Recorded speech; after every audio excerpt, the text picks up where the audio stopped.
TV95 న్యూస్కి స్వాగతం. నెల్లూరు జిల్లా కందుకూరు మండలంలో మహాత్మా గాంధీ జాతీయ గ్రామీణ ఉపాధి హామీ పథకం నిధులతో ఓవి రోడ్డు మాల్యాద్రి కాలనీ వద్ద నుండి మహదేవపురం గ్రామం వరకు 120 లక్షల రూపాయలతో నిర్మించే బీటీ రోడ్డుకు మరియు పలుకూరు ఆడ రోడ్డు వద్ద నుండి పలుకూరు గ్రామం వరకు 200 లక్షల రూపాయలతో నిర్మించే బీటీ రోడ్డు శంకుస్థాపనకి ఆదివారం కందుకూరు ఎమ్మెల్యే శాసనసభ్యులు ఇంటూరి నాగేశ్వరరావు భూమి పూజ చేశారు. ఈ సందర్భంగా ఎమ్మెల్యే మాట్లాడుతూ గతంలో ఎవరూ చేయని విధంగా ముఖ్యమంత్రి నారా చంద్రబాబు నాయుడు రాష్ట్రంలో వివిధ అభివృద్ధి సంక్షేమ కార్యక్రమాలు అమలు చేస్తూ రాష్ట్రాన్ని అభివృద్ధిలో పరుగులు పెట్టిస్తున్నారన్నారు. రాబోయే రోజుల్లో ప్రతి గ్రామంలో సిమెంట్ రోడ్లు, డ్రైనేజీ కాలువలు, వీధి లైట్లు తదితర మౌలిక వసతులు కల్పించడమే కూటమి ప్రభుత్వం లక్ష్యమని ఎమ్మెల్యే తెలిపారు. కూటమి ప్రభుత్వం ఏర్పడిన 8 నెలలకే ప్రభుత్వం చేపట్టే వివిధ అభివృద్ధి సంక్షేమ కార్యక్రమాలను చూసి ప్రజలు బ్రహ్మరథం పడుతున్నారన్నారు. రాబోయే రోజుల్లో కందుకూరు నియోజకవర్గంలో అన్ని గ్రామాల్లో కనెక్టివిటీ రోడ్లు నిర్మాణంకు కృషి చేస్తానని తెలియజేశారు. ఇలాంటి మంచి ప్రభుత్వం 10 కాలాల పాటు ఉండేందుకు ప్రతి ఒక్కరూ సహకరించాల్సిన అవసరం ఎంతైనా ఉందని ఎమ్మెల్యే ఇంటూరి నాగేశ్వరరావు తెలియజేశారు. కార్యక్రమంలో పట్టణ పార్టీ అధ్యక్షుడు దామ మల్లేశ్వరరావు, పార్టీ నాయకులు చల్ల నాగేశ్వరరావు, బొద్దులూరి కొండలరావు, చిట్టా హరికృష్ణ, అల్లం వెంకటేశ్వర్లు, రాయపాటి శ్రీనివాసరావు, చెంపేటి వీరాంజనేయులు, చెంపేటి హరిబాబు తదితరులు పాల్గొన్నారు.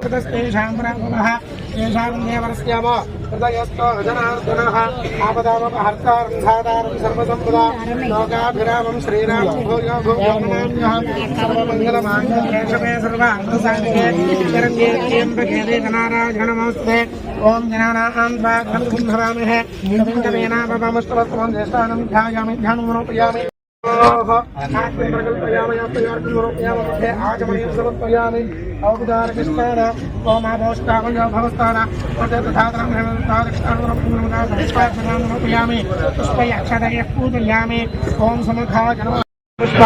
అక్షదాన్ సమర్పయామి. ఓం వనస్పతిర భవేత్ వీరనారాయణైః సర్వదా ఆగ్రహ్య సర్వదేవానాం ధ్రువోయం ప్రతిపక్షాం ధ్రువమాఖ్యామి.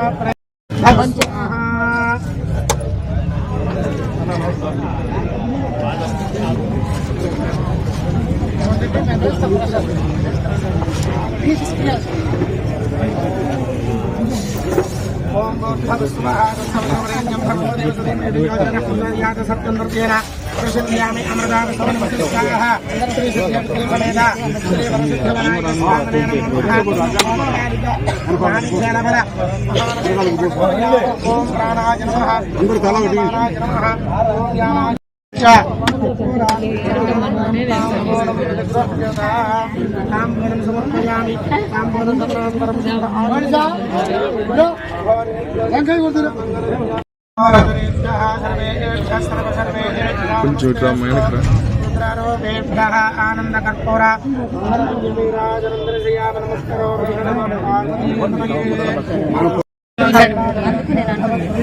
సూర్యాదీనాన్నదానాగ్రహాణామత్యంత అతిశయ ఆనుకూల్యత ఫలప్రసాద సిద్ధిరస్తు తథాస్తు మానస సర్వాపమృత్యం నశ్యతు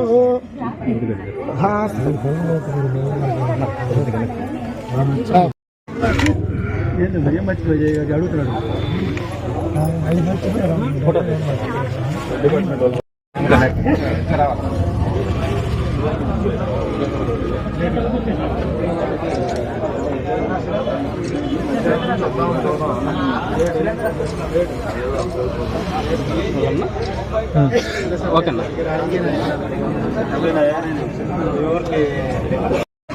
నమస్కారం. ఈరోజు చాలా సంతోషంగా ఉంది.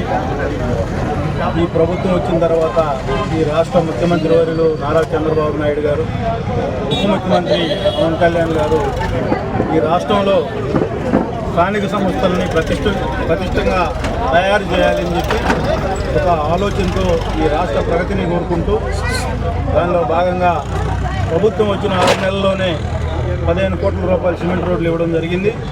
అలాగే ఈరోజు గ్రామాల్లో ఎప్పటి నుంచో మూలన పడిన కనెక్టివిటీ రోడ్స్ కూడా గ్రామాలకి, అంటే ఇప్పుడు ఈ గ్రామానికి మామూలు రోడ్డు నుంచి రావాలంటే ఒక 5 కిలోమీటర్ డిస్టెన్స్ తగ్గిపోతూ ఉంటుంది. అదేవిధంగా పంచాయతీ దగ్గరలో ఉన్న మాలాద్రి కానీ ఇటువంటి ఓగూరికి విలేజ్లకి ఒకే విలేజ్కి కనెక్టివిటీస్ ఎక్కువగా ఉండేదానికి ఇప్పుడు మరలా కూడా 9 కోట్ల రూపాయలు ఈ మండలంలోనే 3 కోట్ల రూపాయలు అలాగే ఉలవటివారిపాలెం మండలం, ఉలవపాడు మండలంలో, లింగసముద్రం మండలంలో కనెక్టివిటీ ఏవైతే గ్రామాలకి సదుపాయం ఎక్కువగా ఉండి ఎక్కడి నుంచో ఇంతకుముందు రోడ్డు వ్యవస్థ లేని గ్రామాలను కనెక్టివిటీ చేస్తూ ఉన్నాం. ఈ రాష్ట్ర ప్రభుత్వం ప్రజాప్రభుత్వం అనే దానికి ఇది ఒక నిదర్శనం అని చెప్పి ఈ సందర్భంగా తెలియజేసుకుంటూ, ఈరోజు ఈ ఏదైతే గ్రామాల్లో మౌలిక వసతుల మీద పూర్తిగా దృష్టి పెట్టింది. ఇప్పుడు మళ్ళీ 15 ఫైనాన్స్ కూడా వచ్చిన 6 నెలలను 1400 కోట్ల రూపాయలు పంచాయతీలకు జమ చేయడం జరిగింది. మళ్ళా వచ్చే 15 ఫైనాన్స్ కూడా రావడం జరిగింది. ఎందుకంటే చెప్తున్నామంటే గత ప్రభుత్వంలో స్థానిక సంస్థల మీద ఎక్కడా కూడా ఒక్క రూపాయి నిధులు వెచ్చించకుండా వాళ్ళకి ఎంజేయుడికి ఈ రాష్ట్రాన్ని ఏ విధంగా కొల్లగొట్టుకోవాలి, ఈ రాష్ట్రాన్ని ఏ విధంగా దోసుకోవాలని ఆలోచించారే తప్పితే ఈ రాష్ట్ర ప్రజలు, ఈ రాష్ట్రంలో గ్రామాల్లో ఉన్న మౌలిక వసతుల మీద ఎక్కడ కూడా దృష్టి పెట్టలేదు. కాబట్టి 11 సీట్లు పరిమితమయ్యారు. ఆ విధంగా ఉండకుండా ఈ ఉమ్మడి ప్రభుత్వం ఈ రాష్ట్ర ప్రజల శ్రేయస్సు కోరుకుంటూ ఈరోజు అనేక అభివృద్ధి కార్యక్రమాలతో ముందుకు పోతా ఉంది. దీనికి సహకరించినటువంటి యువ నాయకుడు లోకేష్ బాబు గారికి, అలాగే రాష్ట్ర ముఖ్యమంత్రి వర్యులకి, ఉప ముఖ్యమంత్రి గారికి ఉదయపూర్వక నమస్కారాలు తెలియజేసుకుంటూ సెలవు తీసుకుంటాం.